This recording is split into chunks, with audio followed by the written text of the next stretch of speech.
Samantala, pinaiimbestigahan na ni Remulla sa NBI ang mga nasa likod ng kumalat sa social media na isinugod siya sa ospital at may malalang karamdaman. There's really an orchestrated campaign. I don't know for what purpose, pero tingin ko, it's part of the propaganda machine. Ayan. So, dinala daw siya sa ospital. Okay, paliwanag natin mabuti. Dinala sa ospital at ang sa tingin niya, sinasabi niya fake news to. At sa tingin niya, tinatrabaho siya. Propaganda, tinatrabaho niya. Tinatrabaho siya kung bakit nachichismis siya ng ganun. Yan yung sinasabi ko na dapat nagpapakalalaki si Ombudsman. Hindi siya dapat balat sibuyas. Bilang nasa executive department ka, kayo po ay empleyado ng gobyerno, nandiyan na po kayo. Dapat tinitingnan mo, ano ba yung pagkakamali ko?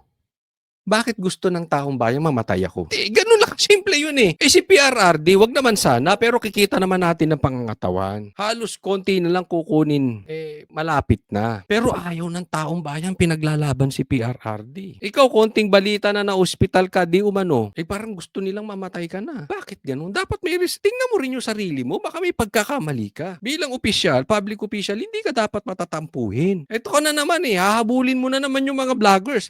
Ito hindi ko pinagtatanggol yung vloggers dahil kasama ko doon. Hindi po ako nagpakalat niyan. Sa katunayan, hindi ko sinakyan yan. Bakit? Kasi alam ko na yung gawain sa kabilang kampo, sa kabilang parlor. Yung mga trolls, magpapalabas sila ng fake news. Tapos pag pinick up ng DDS, sasabihin, fake news. Mag-iingat po tayo. Hindi ko po sinasabi na fake news na na-hospital siya. Okay? Pero maingat na ako sa ganyan. Kasi gagawa sila talaga para ma-divert doon sa mga mastermind na nasa Congress, na nasa executive, yung ghost projects na kukuha po natin. So hindi ako palasakay ng palasakay, hindi ko sinakyan yan. Ang sinabi ko lang dyan, kasalanan mo, boying. Bakit? Kasi replay na po yan. Naaalala mo? Dati, itinatanggi mo na ospital ka at na-operahan. Pero halatang halata, bigla kang nawala. Ikaw si Mr. Preskon. Preskon ka ng preskon ka ng preskon ng preskon. Biglang yung si Utoy, yung spokesperson mo na si Utoy, ang nagsasalita. Dinahalata ng taong bayan. Nagduda sila ngayon. Itinanggi. Tapos sa bandang uli, tinanggap din.